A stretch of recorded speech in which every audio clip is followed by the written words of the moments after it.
ఈ సమయంలో మనం వాక్య ధ్యానంలోనికి వెళదాం. వాక్య భాగముగా సామెతల గ్రంథము 25వ అధ్యాయము 27వ వచన భాగాన్ని 28వ వచన భాగాన్ని మనం జ్ఞాపకం చేసుకుందాం. సామెతల గ్రంథము 25వ అధ్యాయము 28వ వచనాన్ని మనం జ్ఞాపకం చేసుకుందాం. ప్రాకారము లేక పాడైన పురము ఎంతో, తన మనసును అణుచుకొనలేని వాడును అంతే. అర్థమవుతుంది కదా? దేవుని వాక్యములో మనం జ్ఞాపకం చేసుకుంటే ఇక్కడ వచ్చిన భాగాన్ని మనం చూస్తే నీ మనసే నీ పతనం అనేది మనకు అర్థమవుతుంది. నీ మనసే నీ పతనం అన్నమాట. కాబట్టి జ్ఞాని అయినటువంటి సొలొమోను మహాభక్తుడు వ్రాస్తున్నాడు. ఏమని వ్రాస్తున్నాడు అంటే, ప్రాకారము లేక పాడైన పురము ఎంతో, తన మనసును అణుచుకొనలేనివాడు అంతే అంట. అంటే ప్రాకారము లేకుండా ఉండేటువంటి పురము ఎలా ఉంటుంది చెప్పాలి కదా? కాబట్టి ఎవరైతే తన మనసును అణుచుకోలేని వారుగా ఉంటారో ఆ పురముతో సమానము అని దేవుని వాక్యము మనకిక్కడ తెలియచేయబడుచు ఉంటుంది. కాబట్టి దేవుని వాక్యములో కొన్ని విషయాలు మనం జ్ఞాపకం చేసుకుందాం. కొన్ని విషయాలను మనం జ్ఞాపకం చేసుకుందాం. ఎవరు అలా ఉండి నష్టపోయారు, వారి జీవితంలో దేవుడిచ్చినటువంటి ఆధిక్యతలను ఆశీర్వాదాలను ఎవరు పోగొట్టుకున్నారు అలా జీవించి అనేది కొన్ని విషయాలు మనం వాక్య ధ్యానంలో చూద్దాం. చూడండి, కొన్ని విషయాలను మనం జ్ఞాపకం చేసుకుందాం. మొదటగా తన మనసు ఇష్టము చొప్పున నడిచినటువంటి సంసోను గురించి మనం జ్ఞాపకం చేసుకుందాం. 14వ అధ్యాయము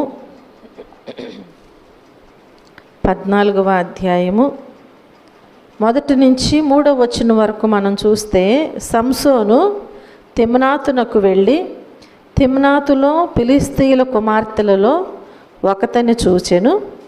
అతడు తిరిగి వచ్చి తిమ్నాతులో ఫిలిష్తీయుల కుమార్తెలలో ఒకతెను చూచి తిని, మీరు ఆమెను నాకిచ్చి పెండ్లి చేయవలెనని తన తల్లిదండ్రులతో అనగా, వారు నీ స్వజనుల కుమార్తెలలోనే కానీ నా జనులలోనే కానీ స్త్రీ లేదనుకొని సున్నతి పొందని ఫిలిష్తీయులలో నుండి కన్యకను తెచ్చుకొనుటకు వెళ్ళుచున్నావా అని అతనిని అడిగిరి. అందుకు సంసోను, ఆమె నాకు ఇష్టమైనది గనుక ఆమెను నా కొరకు తెప్పించుమని తన తండ్రితో చెప్పెను. ఎవరితో మాట్లాడుచున్నాడు ఈ మాటలన్నీ? తండ్రితో మాట్లాడుచున్నాడు. చూడండి ప్రియమైన దేవుని బిడ్డలారా, తన మనస్సు ఇష్టము చొప్పున నడుస్తున్నాడు ఇక్కడ. ఎవరు? సంసోను అసలు ఎలాంటి వాడు? మనం జ్ఞాపకం చేసుకుంటే తల్లి గర్భములో నాజీరు చేయబడినటువంటి వాడు. దేవుడు ముందుగానే తెలియజేసి ఉన్నారు. వారిద్దరూ కూడా పొలములో ఉన్నప్పుడు దేవుడు ఏం చేశాడనమాట, తెలియజేసి ఉన్నారు. ఏమని? నీవు గర్భవతివై కుమారుని కందువు, నీవు గర్భవతివై కుమారుని కందువు, అతని తల మీద మంగళ కత్తి వేయకూడదు, ఆ బిడ్డ గర్భమున పుట్టినది మొదలుకుని దేవునికి నాజీరు చేయబడిన వాడు అని తెలియజేశారు.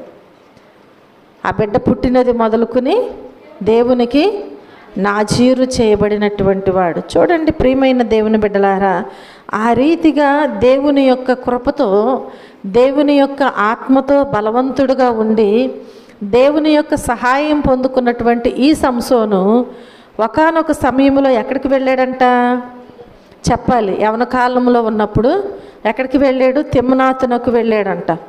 ఆ తిమ్నాతులలో ఉన్నటువంటి ఫిలిష్తీయుల కుమార్తెలలో ఒకతను చూశాడంట. ఎవరిని? వారు ఎలాంటి వారు? సున్నతి లేనటువంటి వారు. ఈ సున్నతి లేనటువంటి వారి దగ్గరికి వెళ్ళటమే తప్పు. వెళ్ళి మరలా ఏం చేశాడంట, ఆ సున్నతి లేనటువంటి ఫిలిష్తీయుల కుమార్తెలలో ఒక కుమార్తెను చూచి తిరిగి ఇంటికి వచ్చంట, నేను పలానా వారి పిల్లను పలానా చోట పిల్లని నేను ఇష్టపడుతున్నాను, నీవు ఆ పిల్లని తెచ్చి నాకు పెళ్లి చెయ్యి అని అడుగుతున్నాడు. తండ్రి ఏమంటున్నాడు? నీ స్వజల్లో కానీ నా జనుల్లో కానీ పిల్లలు లేరా? ఎక్కడో ఫిలిస్తీయుల పిల్ల, సున్నత లేనటువంటి పిల్లని తీసుకొచ్చి పెళ్లి చేయమంటున్నావేంటి? తండ్రి అడిగినప్పుడు అప్పుడేమని చెప్పుచున్నాడు? ఆమె నాకు ఇష్టమైనది కనుక ఆమెను నా కొరకు తెప్పించుమని తన తండ్రితో. అంటే ఇప్పుడు ఏం చేస్తున్నాడు? తన మనస్సు ఇష్టము చొప్పున నడుచుకుంటున్నాడు. తల్లిదండ్రుల మార్గములో కానీ, దేవుని చేత నాజీరు చేయబడినటువంటి వాడను కదా నేను, దేవుని మాట నేను వినాలి కదా, నా తల్లిదండ్రులు నన్ను ఎంతో మరి శ్రేష్టముగా పెంచారు కాబట్టి వారి మాట నేను వినాలి కదా అనేటువంటి ఆలోచన తనకు లేదు. ఎవరి ఇష్టం చొప్పున నడుస్తున్నాడు? తన మనస్సుకు ఏదైతే నచ్చింది అనుకున్నాడో తన మనస్సుకు ఇష్టము చొప్పున నడుస్తున్నట్లుగా ఇక్కడ సంసోను గురించి మనకు తెలియజేయబడుచు ఉంటుంది. హల్లెలూయా, హల్లెలూయా. చూడండి ప్రియమైన దేవుని బిడ్డల, రెండవదిగా మనం చూస్తే వేశ్య దగ్గరకు వెళ్ళి తన మనసును భ్రష్టు పట్టించుకున్నాడు. ఎక్కడికి వెళ్ళాడు? వేశ్య దగ్గరకు వెళ్ళి ఏం చేస్తున్నాడు? తన మనసును భ్రష్టు పట్టించుకుంటున్నాడు. చూడండి 16వ అధ్యాయంలో 1వ వచనములో మనం చూస్తే, తరువాత సంసోను గాజాకు వెళ్ళి వేశ్యనొకతను చూచి ఆమె యొద్ద చేరెను. ఎక్కడికి వెళ్ళాడంట? ఎక్కడికి వెళ్ళాడు? సంసోను గాజాకు వెళ్ళి వేశ్యను చూశాడంట. ఎక్కడ? గాజాలో. మొదటగా ఎక్కడికి వెళ్ళాడు? తిమ్నాతుకు వెళ్ళాడు. తిమ్నాతుకు వెళ్ళి అక్కడున్నటువంటి ఫిలిస్తీయుల కుమార్తెలలో ఒకతను చూచి ఆమె నాకు కావాలి, వివాహం చేసుకుంటానన్నాడు. వివాహం చేసుకున్నాడు. అలాగే ఆ ఫిలిస్తీయుల కుమార్తెలలో ఒకతను ఏం చేశాడు? వివాహము చేసుకున్నాడు. వివాహం చేసుకున్న తరువాత కొన్ని సమస్యలు వచ్చి పడినాయి. అర్థమవుతుందా? ఏమైందనమాట? కొన్ని విషయాలలో కొన్ని సమస్యలు వచ్చినాయి. అక్కడ మనం జ్ఞాపకం చేసుకుంటే ఆ వివాహం జరిగిన తరువాత సంసోను తన తల్లిదండ్రులతో కూడా తిమ్నాతునకు వెళ్ళాడంట. ఆ తిమ్నాతు ద్రాక్ష తోటల వరకు వచ్చినప్పుడంట కొదమ సింహం ఒకటి ఎదుటికి వచ్చి గాండ్రిస్తూ ఉందంట, బొబ్బరిస్తూ ఉందంట. వారు వెళుతూ ఉండగా ఏమైంది? కొదమ సింహం ఒకటి ఎదురయ్యిందంట. ఎదురైనప్పుడు ఆ కొదమ సింహాన్ని ఏం చేశాడంటే యెహోవా ఆత్మ అతనిని ప్రేరేపించినప్పుడంట వెంటనే అతని చేతులు ఏమీ లేకపోయినా అతను ఎలా దానిని చీల్చాడంటే ఒక మేకపిల్లను చీల్చినట్లుగా దానిని చీల్చివేశాడు. చీల్చివేసిన తర్వాత తల్లిదండ్రులతో ఆ విషయాన్ని చెప్పలేదంట. అక్కడికి వెళ్ళిపోయారు, ఆ స్త్రీతో మాట్లాడారు. ఆమె యందు సంసోనుకు ఇష్టం కలిగింది. కొంతకాలమైన తర్వాత ఆమెను తీసుకురావటానికి మరలా తిరిగి వెళ్ళుచున్నాడంట. మరలా కొంతకాలమైన తర్వాత తన ఇంటికి తెచ్చుకోవటానికి వెళ్ళుచున్నాడంట. వెళ్ళుచు ఉండక ఏమైంది? మార్గ మధ్యములో ఆ సింహాన్ని చంపి పడవేసి వెళ్ళాడు కదా, ఆ సింహము యొక్క కళేబరమును చూడటానికి తిరిగి మరలా ఆ వైపునకే వెళ్ళాడంట. ఆ వైపునకు తిరిగినప్పుడంట ఆ సింహపు కళేబరములో ఒక తేనెటీగల గుంపును చూశాడంట. ఏ గుంపును చూశాడు? చంపి పడవేసినటువంటి ఆ కళేబరములో, ఆ సింహము యొక్క కళేబరములో తేనెటీగల గుంపును చూచాడంట. అక్కడ ఆ గుంపును తేనెయు కనబడిందంట. అప్పుడు ఆ సమయంలో ఆ తేనె చేతనుంచుకుని తినుచూ వెళ్ళాడంట. హల్లెలూయా. అంటే వాటిని చెల్లాచెదురు చేసి ఆ తేనె తీసుకుని ఏం చేస్తున్నాడు? తింటూ వెళ్ళాడంట.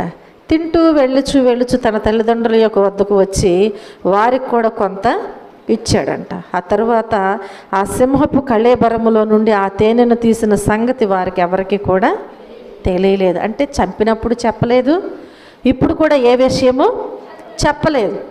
చూడండి ప్రియమైన దేవుని బిడ్డలారా, అది అలా జరిగిన తర్వాత అక్కడికి వెళ్ళిన తర్వాత ఏం జరిగింది అంటే ఆ స్త్రీని చూడబోయినప్పుడంట సంసోను ఒక విందు చేశాడంట. అక్కడ ఒక విందు, అక్కడ పెండ్లి కుమారులు అట్లా చేయటం ఒక మర్యాద అంట. పెండ్లి కుమారుడు అలా చేయటము, అతను చూడటానికి అతని యొద్ద ఉండటానికి 30 మంది స్నేహితులను తోడుకొని వచ్చారంట. ఎంతమంది? 30 మంది స్నేహితులను. అప్పుడు సంసోను మీకు ఇష్టమైన ఎడల నేను మీ ఎదుట ఒక విప్పుడు కథను వేస్తాను అన్నాడంట. అర్థమైందా? నేను ఒక విప్పుడు కథను నేను మీకు వేస్తాను. మీరు ఈ విందు జరుగు ఎన్ని రోజులంటే 7 రోజులు విందు జరుగుద్దంట. ఎన్ని రోజులు? 7 రోజులు మీకు నేను అవకాశం ఇస్తున్నాను. ఎంతమంది వారు? 30 మంది. ఈ 30 మందితో మాట్లాడుచున్నాడు. 7 రోజులు నేను మీకు అవకాశం ఇస్తాను. 7 రోజుల్లోపు మీరు ఎప్పుడైనా సరే ఏం చేయాలన్నమాట? ఆ భావాన్ని నాకు తెలియచేయాలి. అలాగూ మీరు తెలియచేసినట్లయితే 30 సన్నపు నార బట్టలు 30 దుస్తులను నేను మీకు తిరిగి కానుకలుగా ఇస్తాను అని చెప్పి వారి దగ్గర ఒక వడంబడిక చేసుకున్నాడు. చూడండి ప్రియమైన దేవుని బిడ్డలారా, అలా చేసుకున్న తర్వాత అంట ఈయన ఆ విప్పుడు కథను చెప్పాడంట. బలమైన దానిలో నుండి తీపి వచ్చెను, తిను దానిలో నుండి తిండి వచ్చెను అని చెప్పాడంట. 3 దినాల్లోగా వారు ఆ విప్పుడు కథ భావమును చెప్పలేకపోయారంట. ఎన్ని దినాలు అయిపోయినాయి? 3 దినాలు అయిపోయినాయి. 4, 5, 6 అయిపోయినాయి. ఇప్పుడు ఏం చేయాలి? 7వ దినమున వారు సంసోనుకి చెప్పాలి కదా. ఇప్పుడు వారు ఒక ఆలోచనకు వచ్చారు. మనం చెప్పకపోతే ఓడిపోతాం కదా.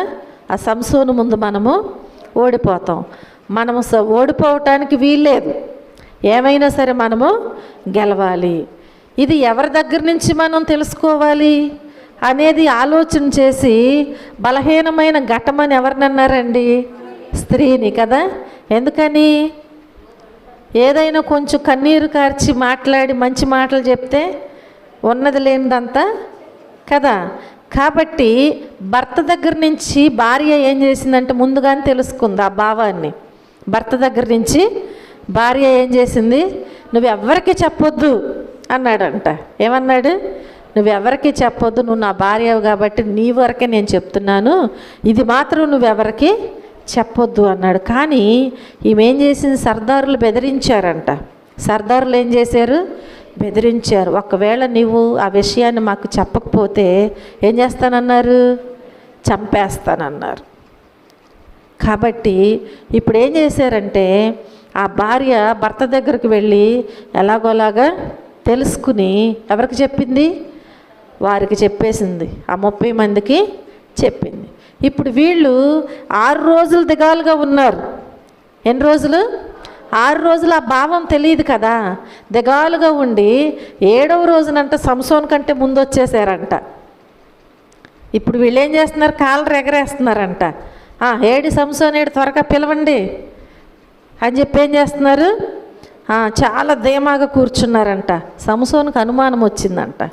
ఇదేంటి ఇన్ని రోజులేమో ఎలా ఉన్నారు, ఈరోజు చూస్తే ఎంత ధైర్యంగా ఉన్నారేంటి, ఎంత సంతోషంగా ఉన్నారేంటి, ఏదో జరిగింది, డౌట్ వచ్చేసింది. కానీ సంసోను వచ్చి కూర్చున్న తర్వాత అంట వారు ఏం చేశారనమాట? ఏం చేశారు? 7వ దినమున ఆమె అతన్ని తొందర పెట్టినందున అతడు ఆమెకు దాని భావాన్ని తెలియచేసాడు. కాబట్టి ఆ 7వ దినమున సూర్యుడు అస్తమయక మునిపే ఆ ఊరి వారంట వచ్చేసి ఏం చేస్తున్నారంట? విందుకు ఎప్పుడు వస్తారండి? విందుకు ఎప్పుడు వస్తారు? రోజు సూర్యుడు అస్తమింపక మునిపే రాలేదు. కానీ ఈరోజు ఏం చేస్తున్నారంట? సూర్యుడు అస్తమింపక మునుపు ఆ ఊరు వారు వచ్చేసేసి మాట్లాడుతున్నారంట. ఏమని? తేనె కంటే తీపి అయినది ఏముంది, సింహం కంటే బలమైంది ఏముందయ్యా, నువ్వు ఒక కథ చెప్పావు కదా, దాని భావాన్ని మేము తెలియచేసాం. చూడండి ఆ సమయంలోనంట అప్పుడు ఆయనకు అర్థమైపోయింది, ఈ భావము నా తల్లిదండ్రులతో కూడా నేను సింహాన్ని చంపినట్టుగా కానీ దాని కళేబరములో ఉన్న తేనెను తీసుకొచ్చి పెట్టినట్లుగా కానీ చెప్పలేదు కదా, ఎవరికీ తెలీదు. దీనిని ఈ రీతిగా మలుచుకుని ఒక విప్పుడు కథలాగా తయారు చేసింది ఎవరు అంటే సంసోనే. కాబట్టి ఇది సంసోన్ చెప్తేనే ఎవరికైనా అర్థమవుతుంది. ఈ విషయాన్ని ఎవరికి చెప్పాడు అంటే భార్యకు చెప్పాడు. ఇప్పుడు సంసోన్కి అర్థమైపోయింది, నా భార్య ద్వారాగా ఈ విషయాన్ని తెలుసుకున్నారు, అర్థమైంది. కాబట్టి ఇప్పుడంట సంసోన్ అంటున్నాడు కదా, నా దూడతో దున్నకపోయిన ఎడల నా విప్పుడు కథను విప్పలేకయుందురు అని వారితో మాట్లాడేశాడు. నా దూడతో దున్నకపోయిన ఎడల నా విప్పుడు కథను మీరెవ్వరు కూడా విప్పలేకయుందురు అని చెప్పి వారితో మాట్లాడి అక్కడి నుంచి వెళ్ళిపోయంట వారికి చక్కగా ఏం చేశాడంటే యెహోవా ఆత్మ అతని మీదకి మరలా రాగా అతడు అష్కేలోనుకు పోయి వారిలో 30 మందిని చంపి వారిని సొమ్మును దోచుకుని, ఇప్పుడు వీరికి ఒక వాగ్దానం చేశాడు కదా, ఏమని చేశాడు? 30 సన్నపు నార బట్టల దుస్తులను ఇస్తానన్నాడు కదా, ఇప్పుడు వారికి ఇవ్వాలి. కాబట్టి అక్కడి నుంచి వెళ్ళిపోయి ఏం చేశాడు? అష్కేలోనుకు వెళ్ళిపోయి వారిలో 30 మందిని చంపి వారి సొమ్మును దోచుకుని వచ్చంట విప్పుడు కథ భావమును చెప్పిన వారికి బట్టలు తీసుకొని వచ్చి ఇచ్చాడంట. హల్లెలూయా. ఈ రీతిగా అంటే తన మనసుకు ఇష్టము చొప్పున నడుచుకుని ఏం చేశాడు? ఆ ఫిలిస్తీయుల యొక్క కుమార్తెను వివాహం చేసుకున్నాడు. వివాహం చేసుకున్న తరువాత మొట్టమొదటగా అక్కడ తన భార్య ద్వారా విషయాన్ని బయటికి వెళ్ళి ఓడిపోయినట్లుగా మనం చూస్తున్నాం. అర్థమైందా? ఏమయ్యాడు? ఓడిపోయాడు. ఎవరి చేతిలో? సర్దారుల చేతులు, ఫిలిస్తీయుల చేతిలో. ఫిలిస్తీయుల చేతిలో ఏమైపోయాడు? సున్నత లేనటువంటి ఫిలిస్తీయుల చేతిలో యెహోవా ఆత్మచేత నింపబడిన నాజీరు చేయబడినటువంటి బలవంతుడైన సంసోను మొట్టమొదటగా ఈ విప్పుడు కథ భావములో ఓడిపోయినట్లుగా చూస్తున్నాం. ఓడిపోయిన తర్వాత తీసుకుని వెళ్ళి అవన్నీ ఇచ్చేసాడంట. అతడు కోపంతోనంట తన ఇంటికి వెళ్ళిపోయాడంట. భార్య అతడు స్నేహితులుగా భావించుకుని అతనికి, చూడండి, భార్యను తీసుకుని వెళ్ళటాకే కదా వచ్చింది, తీసుకు వెళ్లకుండా వెళ్ళిపోయాడంట ఆ కోపంతో. వెళ్ళిపోయిన తర్వాత కొంత స్టోరీ జరిగిందనమాట. కొంత స్టోరీ జరిగింది.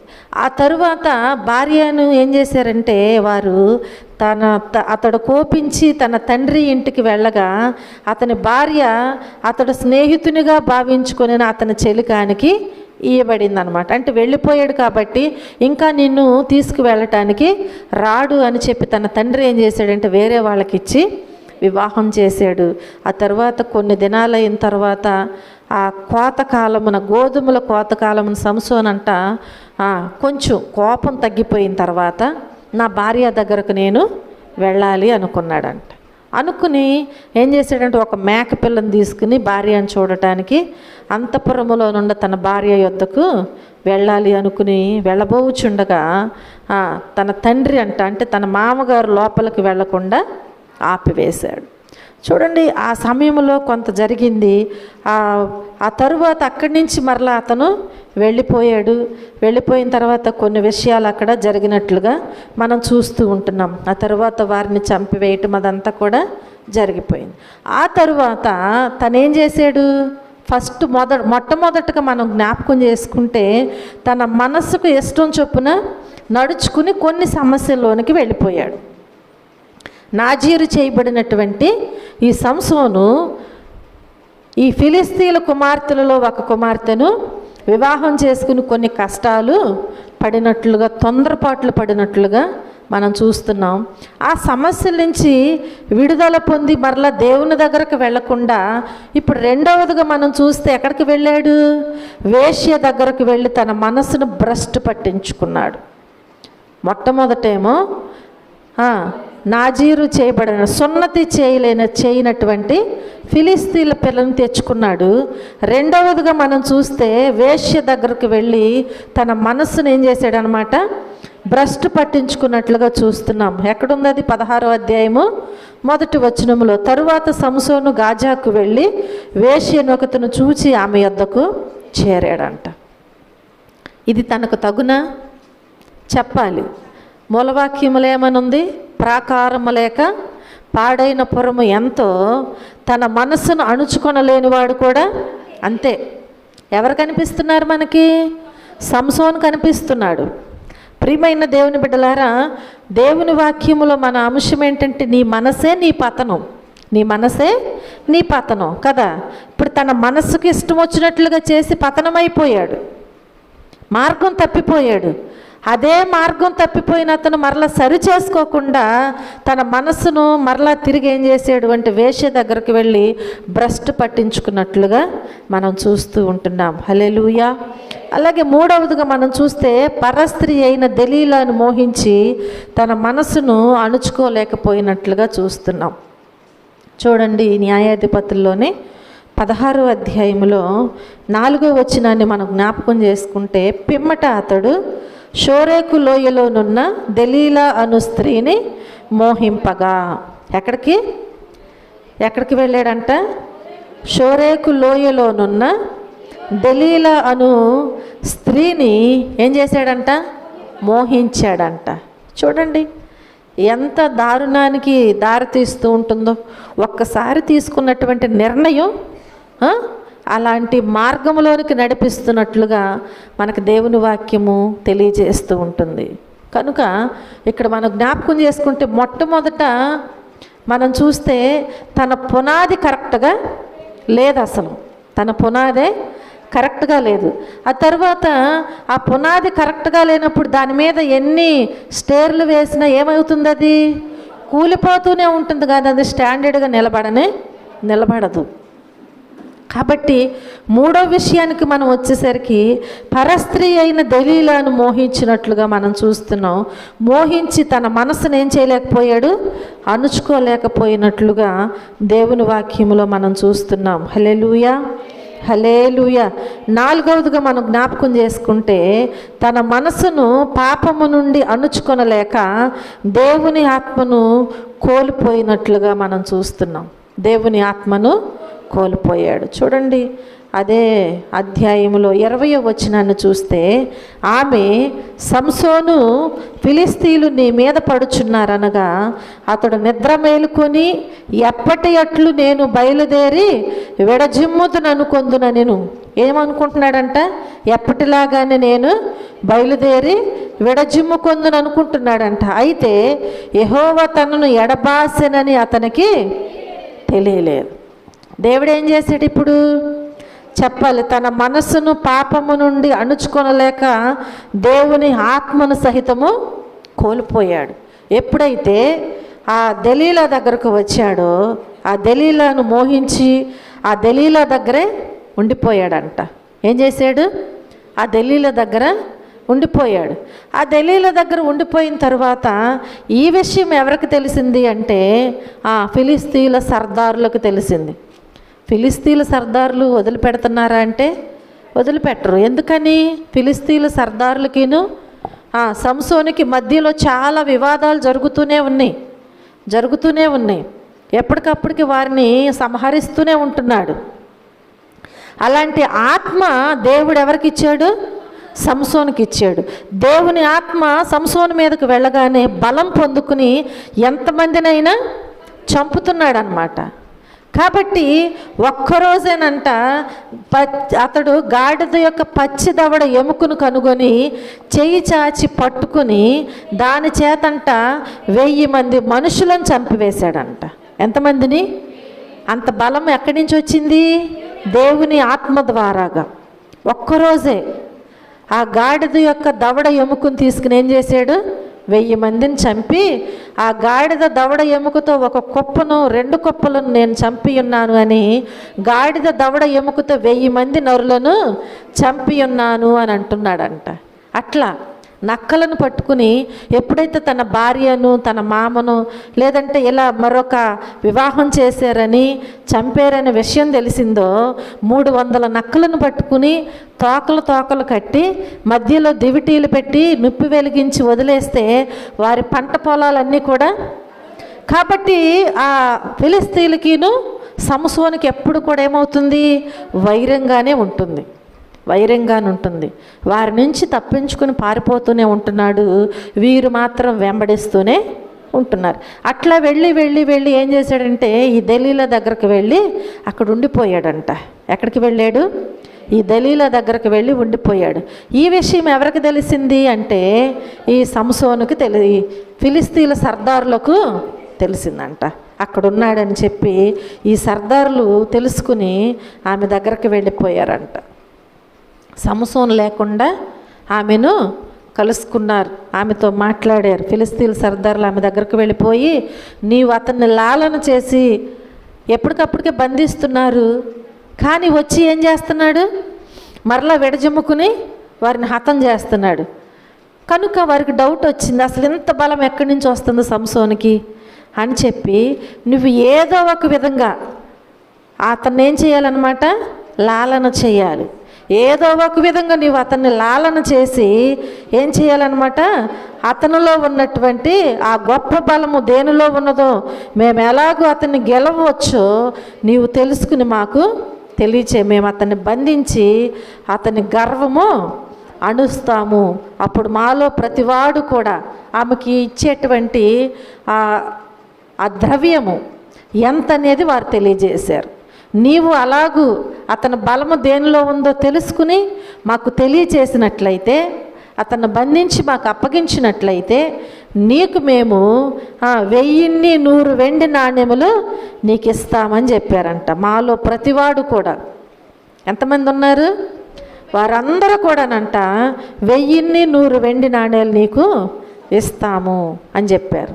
కాబట్టి ఇప్పుడు దెలీలా ఏం చేసింది, లోబడిందా లేదా? చూడండి, ఇస్కరియోతు యోధ యేసుప్రభు దగ్గరకు వచ్చినప్పుడు ముద్దు పెట్టుకున్నప్పుడు అంట దేవుడు ఏం చేశాడు, అతన్ని చేర్చుకున్నాడు.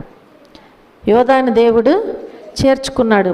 మిగతా శిష్యులందరూ కూడా అభ్యంతరం పెట్టారు, ప్రభు అతన్ని చేర్చుకోవద్దు, అతను మంచివాడు కాదు, అతని మనసు మంచిది కాదు కదా, అతని మనసు అంతా దేని మీద ఉంది, ధనం మీదే ఉంది. కానీ దేవుడు ఏం చేశారు, ఆయన యొద్దకు వచ్చిన వారిని ఆయన త్రోసివేయుడు కాబట్టి నా యొద్దకు వచ్చాడు కదా, మారతాడు అని చెప్పి చేర్చుకున్నాడు. కానీ తన మనసు దేవునితో ఉన్న, దేవునితో జీవిస్తున్న, అద్భుత కార్యాలు ఆశ్చర్య కార్యాలు చూస్తున్న తన మనసు మాత్రం ఎక్కడుంటుంది, ద్రవ్యం మీదే ఉంటుంది. కాబట్టి దేనికి లోబడిపోయాడు, ఆశ్చర్యకరుడైన ఆ దేవుణ్ణి అప్పగించడానికి వెండి నాణేలకు లోబడిపోయాడు. 30 వెండి నాణేలకు యేసయ్యను అప్పగించడానికి లోబడినట్లుగా మనం చూస్తున్నాం. ఇక్కడ కూడా ఈ సంసోను దెలీలాను నమ్ముకుని ఈ దెలీలా దగ్గరే ఉంటున్నాడు. కానీ దెలీలా ఏం చేసిందంటే ధనానికి ఆశపడి ఏం చేసిందనమాట, బేరమాడుకుని అమ్మటానికి ప్రయత్నం చేసింది. ఇప్పుడు దెలీలా మొదలుపెట్టిందంట, నీ మహాబలము దేనిలో ఉన్నదో నిన్ను దేని చేత కట్టి బాధింపవచ్చునో నాకు తెలియచేసి తెలుపుమని సంసోన్ అంట ఒక్కొక్కసారి ఒక్కొక్క రకంగా చెప్తున్నాడంట. నిజం చెప్పట్లా. ఎందుకని చెప్పాలి, నిజం ఎందుకు చెప్పట్లేదు? ఒకసారి మోసపోయాడు కదా, భార్యతో నిజం చెప్పి మోసపోయాడు కదా, నిజం చెప్పట్లేదు. ఫస్ట్ టైం ఏమని చెప్పాడంటే, సంసోను 7 నిర్వంజి చువ్వలతో నన్ను బంధించిన ఎడల నేను బలహీనుడనై సామాన్య మనుషులలో ఒక్కని వలె అవుదునని ఆమెతో చెప్పాడంట. అసలు ఈయనకి డౌట్ రావాలి కదా, అసలు నన్ను ఎందుకు అడుగుతుంది, నా శత్రువులు ఏమైనా వచ్చి ఈమెతో మాట్లాడారేమో, ఇక్కడి నుంచి వెళ్ళిపోవాలి, అసలు నాకు బలమునిచ్చిన, శక్తినిచ్చిన, ఆత్మనిచ్చిన దేవుని యొద్దకు వెళ్తే నాకు సహాయం దొరుకుతుంది కదా ఆలోచన లేదు. ఎంతవరకు కూడా అబద్ధం చెప్పి తప్పించుకుంటున్నాడు, కానీ ఆమె దగ్గర నుంచి మాత్రం వెళ్ళిపోవట్లేదు. ఎందుకని అంటే తన మనసును పాపము నుండి అణుచుకోలేకపోతున్నాడు. కాబట్టే దేవుని ఆత్మను ఆఖరకు కోల్పోయినట్లుగా మనం చూస్తున్నాం. చూడండి, అలాగూ చెప్పాడంట. చెప్పినప్పుడు ఆ ఫిలిస్తీన్ల సర్దారులకి ఈ విషయాన్ని తెలియచేసిందంట. వారు అవన్నీ తీసుకొచ్చారంట. తీసుకొచ్చి ఆమెకి ఇస్తే అతన్ని వాటి చేత బంధించారంట. వారు చాటును ఉన్నప్పుడంట వీరందరూ కూడానంట అక్కడ చాటును ఉన్నప్పుడు సంసోను ఫిలిస్తీన్లు నీ మీద పడుచున్నారని కేకలు వేసిందంట. అప్పుడు వెంటనే ఏం చేశాడంట, అతడు చెప్పాలి, అతడు వెంటనే ఏం చేశాడు, అతడు అగ్ని తగిలిన నూలు రీతిగా ఆ తడపలను తెంపెను గనుక అతని బలము తెలియబడలేదు. అగ్ని తగిలితే నూలు ఎలా తెగిపోతుందో అలా తెగిపోయినాయి అంట. ఏంటవి? నిర్వంజి చువ్వలు, 7 నిర్వంజి చువ్వలంట ఒక నూలు పోగు వలె తెగిపోయినాయి అంట. అంత బలం ఉందన్నమాట. ఇప్పుడు ఇలా చేసి వారిని పిలిచింది కదా, రెండోసారి అయినా జాగ్రత్త పడి వెళ్ళిపోయాడంటే వెళ్ళలా. ఇప్పుడు ఇవేం చేస్తుంది, మరలా లాలన చేస్తుంది.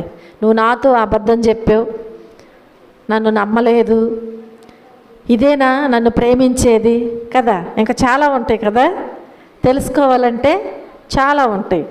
కాబట్టి తన లాలన మాటలు ఇంకేమైనా సరే మాట్లాడి తన బలాన్ని తెలుసుకోవటానికి మరలా ఏం చేస్తుందన్నమాట, తను అడుగుతూనే ఉందంట అబద్ధం ఆడేవు, నిన్ను దేని చేత బంధించవచ్చు, దయచేసి నాకు తెలపమని అడిగితే అతడు అంటున్నాడు కదా రెండోసారి, పేనిన తరువాత పనికి పెట్టని కొత్త త్రాళ్లతో నన్ను బాగుగా బంధించిన ఎడల నేను బలహీనుడినై సామాన్య మనుషులలో ఒక్కని వలె అయిపోతాను అని చెప్పాడంట. పేనతారు కదా ఆ తాళ్ళు అంట దేనికి వాడకముందు అంటే క్రొత్త తాళ్ళు తీసుకొచ్చి నన్ను బంధిస్తే చాలు నా బలమే పోతుంది అన్నాడంట. ఇప్పుడు ఏం చేసింది, అలాగే చేసిందంట. రెండోసారి కూడా అలాగే చేసిందంట. పేనబడిన కొత్త తాళ్ళను తీసుకుని వాటితో అతను బంధించి ఎప్పటికిలాగైనా సంసోను ఏమంటుంది, ఫిలిస్తీయులు నీ మీద పడుచున్నారని అతనితో అందంట. అప్పుడు మాటును నుండి వారు అంతఃపురములో ఉన్నారంట. అతడు తన చేతుల మీద నుండి నూలు పోగును వలె ఆ త్రాళ్లను తెంపివేశాడంట. రెండోసారి కూడా ఏ పనికి వాడినటువంటి క్రొత్త తాళ్లను ఒక నూలు పోగు వలె తెంపివేశాడు. ఇప్పుడు మరలా ఎలా ఉంటుంది ఆమెకి, నా దగ్గరే ఉంటున్నాడు, నన్ను మోసం చేస్తున్నాడు కదా, నా దగ్గరే ఉంటున్నాడు అని చెప్పి వదిలేసిందంటే వదిలిపెట్టలేదు. ఎందుకని, ఎన్ని డబ్బులు వస్తాయి, 1000 వెండి నాణేలు వస్తాయి కదా, కాబట్టి విడిచిపెట్టలేదంట. మరలా లాలన చేస్తుందంట. మూడవసారి కూడా ఏం చేస్తుంది, లాలన చేస్తూ మరలా అడుగుతుందంట, ఇది వరకు నీవు నన్ను ఎగతాళి చేసి నాతో అబద్ధం ఆడితివి, నిన్ను దేని వలన బంధింపవచ్చును నాకు తెలుపుమని సంసోనుతో మరలా అడిగిందంట. అడిగేసరికి నా తల జడలు 7 అల్లిన ఎడల ఆయన తల ఏం చేయాలంట, జడలు 7 అల్లికలు అల్లిన ఎడలంట అతని బలం పోతుందని చెప్పాడంట. అప్పుడు వెంటనే ఆమె ఏం చేసింది, ఆమె మేకుతో దాన్ని దిగగొట్టి పిలుస్తుందంట, సంసోను ఫిలిస్తీయులు నీ మీద పడుచున్నారని చెప్పినప్పుడు నిద్ర మేలుకుని మగ్గపు మేకును నేతను ఊడదీసుకొని పైకి లేచిపోయాడంట. మగ్గపు మేకు భూమిలో దిగగొట్టి కట్టేసిందంట జడల్ని. అయినా కానీ ఏం చేశాడంట, భూమిలో నుంచి దాన్ని లేపుకుని లేచాడంట. చూడండి ఇప్పటికి ఎన్నిసార్లు మోసపోయింది, 3 సార్లు మోసపోయింది. అయినా విడిచిపెట్టుద్దా, చెప్పాలి, విడిచిపెట్టదు. విడిచిపెట్టుకోకుండా మరలా అడుగుతూనే ఉందంట. అడిగినప్పుడల్లా కూడా ఈయన ఏం చేస్తున్నాడు, ఏదో ఒకటి చెప్తున్నాడంట. అప్పుడు అంటుందంట, ఇలా చేసాడు కాబట్టి ఇప్పుడు అంటుందంట, అంతటా ఆమె మేకుతో దాన్ని దిగగొట్టిన తర్వాత దాని మీద పడుచున్నారు అనగానే అతను ఏం చేశాడు, పైకి లేచాడు కదా. ఇప్పుడు వచ్చి మాట్లాడుతుంది, నా యందు నీకు ఇష్టం లేనప్పుడు నేను నిన్ను ప్రేమించుచున్నానని నీవెందుకు చెప్పుచున్నావు, ఇష్టం లేకే కదా అబద్ధం ఆడుతున్నావు, నిజం చెప్పట్లేదు కాబట్టి నీవెందుకు అలాగూ నేను నిన్ను ప్రేమిస్తున్నానని చెప్పుచున్నావు. ఇది వరకు నీవు ముమ్మారు నన్ను ఎగతాళి చేసి నీ గొప్ప బలము దేనిలో ఉన్నదో నాకు తెలియచేయకపోతివి అతనితో మాట్లాడుతూ ఉంది. ఆమె అనుదినము మాటల చేత అతన్ని బాధ పెడుతుందంట, తొందర పెట్టుచూ ఉన్నదంట. చూడండి అతని ప్రాణం అంట రోజు కూడా ఇక మాట్లాడితే అదే మాట, కూర్చున్నా పండుకున్నా లేచినా కదా, ఇక తినే పని లేదు, త్రాగే పని లేదు. నీ బలం ఎందులో ఉంది, నన్ను మోసం చేసావు, అబద్ధం ఆడుతున్నావు, ప్రేమిస్తున్నానని చెప్పి నువ్వు నాకు నిజం చెప్పట్లేదు అని చెప్పి లాలన మాటలతో ఏడుస్తుందో ఏం చేస్తుందో కదా. లాలన మాటలతో తననేం చేస్తుందంట, ప్రాణము విసికినంతగా మాట్లాడిందంట. ఎంతవరకు, తన ప్రాణము విసుగుదల చెందేంత వరకు కూడా మాట్లాడిందంట. అనుదినము కూడా మాటల చేత అతన్ని బాధిస్తూ తొందర పెట్టుచున్నందున అతడు ప్రాణం విసిగి ఇలాంటి బ్రతికే కంటే చనిపోవటమే మేలు అని చెప్పి, చనిపోయినా పర్వాలేదు కదా అని చెప్పి ఏం చేశాడంట, తన అభిప్రాయం అంతయు కూడా ఆమెకు తెలియజేశాడంట. తన అభిప్రాయం అంతా కూడా ఆమెకు తెలియజేసి, నా తల్లి గర్భము నుండి నేను పుట్టినది మొదలుకుని దేవునికి నాజీరు చేయబడిన వాడనై ఉన్నాను. నా తల మీదకి మంగళ కత్తి రాలేదు. నాకు క్షౌరము చేసిన ఎడల నా బలము నాలో నుండి తొలగిపోయి ఇతర మనుషుల వలె అవుదునని ఆమెతో అతడు తన అభిప్రాయమును తనకు తెలిపినని దెలీలా ఎరిగి, అంటే నమ్మింది. ఇంకా ఇప్పుడు మాత్రము నిజమే చెప్పాడు అని. ఎందుకని? అట్లాగే ఆ క్షౌరము చేయనటువంటి తల వెంట్రుకలు ఎలా ఉంటాయి అలాగే అంత పొడవున ఉన్నాయి కాబట్టి ఇప్పుడు ఇది నిజమే అని చెప్పి నమ్మిందంట. నమ్మి తనకు తెలిపినని చెప్పి ఎరిగంట ఆమె ఆ వర్తమానాన్ని ఫిలిష్తీయుల సర్దారులకి పిలిపించి చెప్పింది, ఈసారికి రండి, అతడు తన అభిప్రాయం అంతా కూడా నాకు తెలియచేసి ఉన్నాడు అని చెప్పినప్పుడు ఫిలిష్తీయుల సర్దారులంట రూపాయలను చేత పట్టుకుని వచ్చేసారంట. ఆమెకి ఇస్తానన్నటువంటి ద్రవ్యాన్ని చేత పట్టుకుని ఆమె యొద్దకు రాగా ఇప్పుడు ఆమంట తన తొడ మీద అతన్ని నిద్రపుచ్చిందంట. ఏం చేసింది? ఎవరన్నా నమ్ముకున్నాడు? చెప్పాలి. ఎవరన్నా నమ్ముకున్నాడు? తన మనసే తన పతనం అయిపోయింది. నీ మనసే నీ పతనం. చూడండి ప్రియమైన దేవుని బిడ్డలారా, తన మనసును పాపము నుంచి అణుచుకోలేకపోయాడు కాబట్టి దేవుడిచ్చినటువంటి ఆత్మను కోల్పోయాడు. అక్కడ నుంచి వెళ్ళిపోతే ఏం జరిగేది? దేవుని ఆత్మ అతనితోనే ఉండేది. కానీ అలాగూ చేయలేదు కనుక ఇప్పుడు ఏం చేస్తాం? తొడ మీద నిద్రపుచ్చి ఒక మనిషిని పిలిపించంట, వాని చేత అతని తల మీద 7 జడలను క్షౌరము చేయించి అతన్ని బాధించుటకు మొదలుపెట్టిందంట. అంటే ఏం చేసింది? ఇప్పుడు ఏం చేసిందండి? తల వెంట్రుకలన్నీ నున్నగా తీయించేసింది.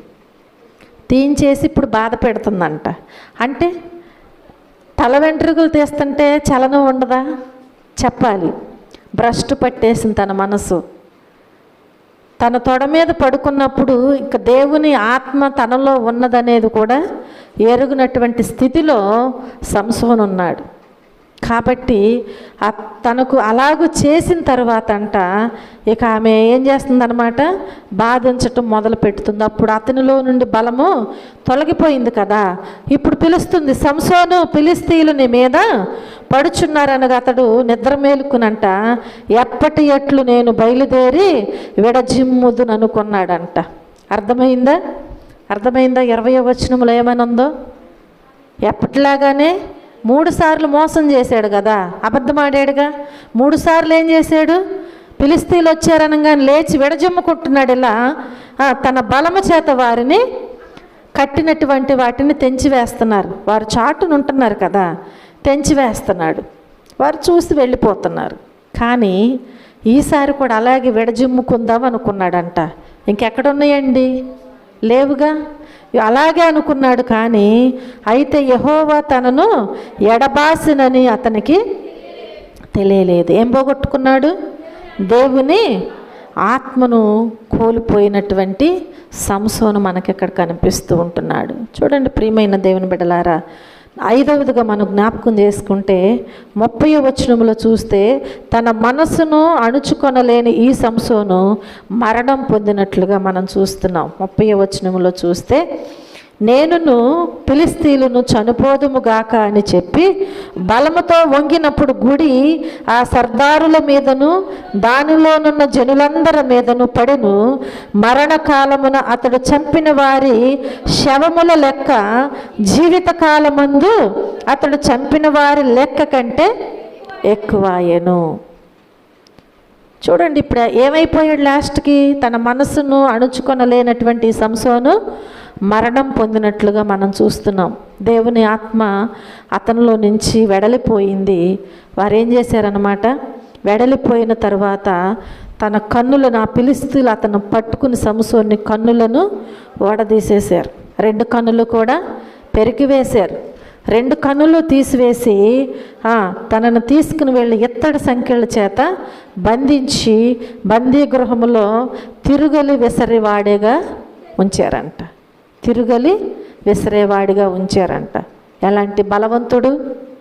దేవుని ఆత్మతో నింపబడిన వాడు, నాజీరు చేయబడినటువంటి వాడు ఒక గ్రుడ్డివానిగా, తిరుగలి విసిరేవానిగా బంధించబడి ఉన్నాడు.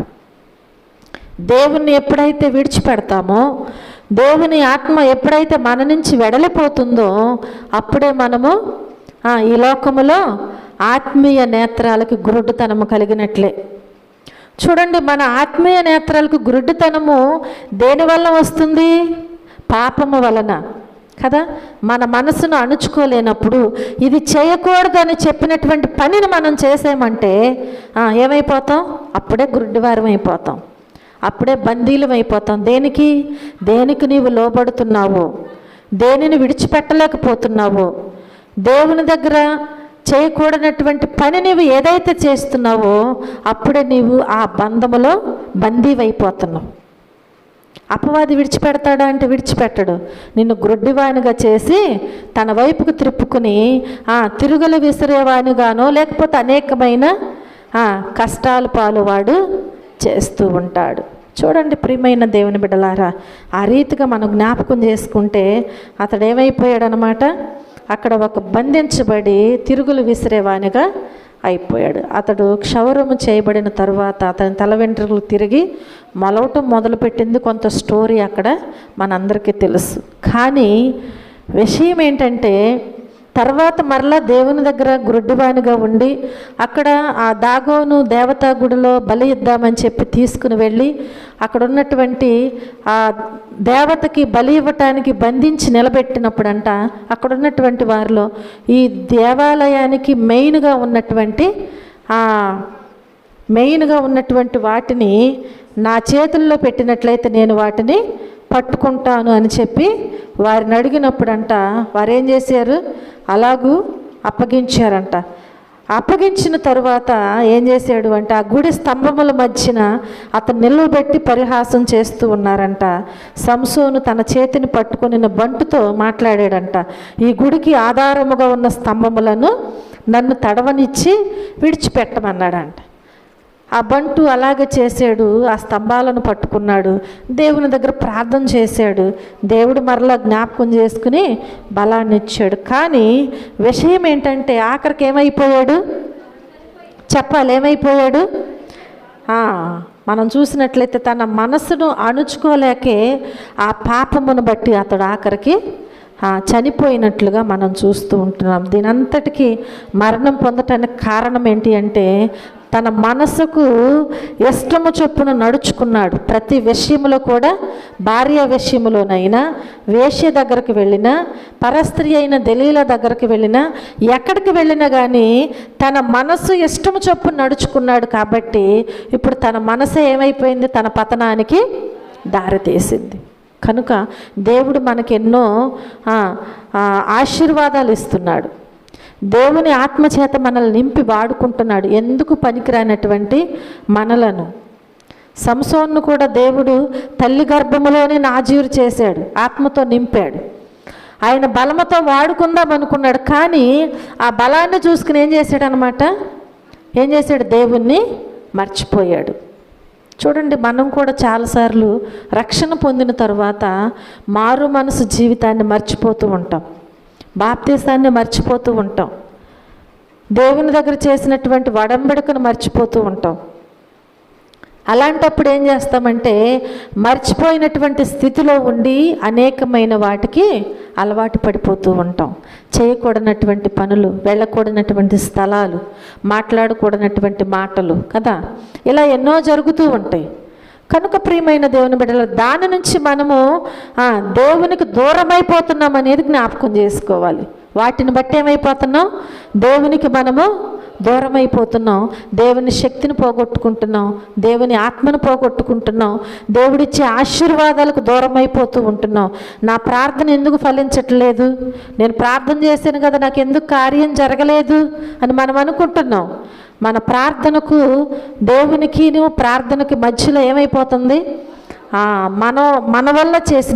మనం చేసినటువంటి క్రియలు, ఆ క్రియలు అనేటువంటి పెద్ద గోడ ఏమవుతుంది? అడ్డుగా ఉంటుంది. దానిని కూల్చివేసుకోవాలి. ఎరికో గోడను కూల్చివేసినట్లుగా ఎరికో గోడ చుట్టూ ఏం చేశారు? ఎరుకో గోడ చుట్టూ 6 రోజులు చుట్టూ తిరిగారనమాట. విశ్వాసంతో తిరిగారు, బోరలు ఊదుకుంటూ. 7వ రోజు 7 మార్లు తిరిగారు. ఏమైపోయింది? విశ్వాసం ఉంటేనే ఏదైనా. విశ్వాసంతో నీ కోట గోడ ఏమై ఉందో అసలు దానిని కూల్చివేయి. తప్పకుండా దేవుడు నీకు సహాయము. నీ మనసుకు నచ్చినట్లుగా నీవు చేయటం కాదు, కానీ దేవుని మాట చొప్పున నీవు నడుచుకోవాలి. దేవుని మాట చొప్పున వల వేసినప్పుడే విస్తారమైన చేపలు పడినాయి. దేవుని మాట చొప్పున నడుచుకుంటేనే ఆశీర్వాదాలు పొందుకుంటారు. అంతేకాని దేవుని మాట లేకుండా నీ స్వంత ప్రయత్నాలతో నీ మనసుకు ఇష్టం వచ్చినట్లుగా నీవు చేస్తే నీ మనసు ఎటు దారి తీస్తుందో తెలియదు. మనసు ఏం చేస్తుందండి? ఎక్కడ పచ్చగా కనిపిస్తే దాన్నే ఆశిస్తూ ఉంటుంది. కనుక లోతును కూడా ఏం చేసింది? పచ్చదనం వైపే చూపించి నడుచుకుందామని చెప్పింది. పాపములోనికి, శాపములోనికి తీసుకువెళ్ళింది. కనుక మన మనసు మీద ఆధారపడటం కాదు, మన మీద మనం ఆధారపడటం కాదు. ఎవరి మీద ఆధారపడాలి? నడిపించే నాయకుని మీద ఆధారపడదాం. దేవుడిచ్చే ఆశీర్వాదాలు పొందుకుందాం. దేవుడి చిన్న వాక్యమును దీవించి ఆశీర్వదించును గాక. ఆమేన్.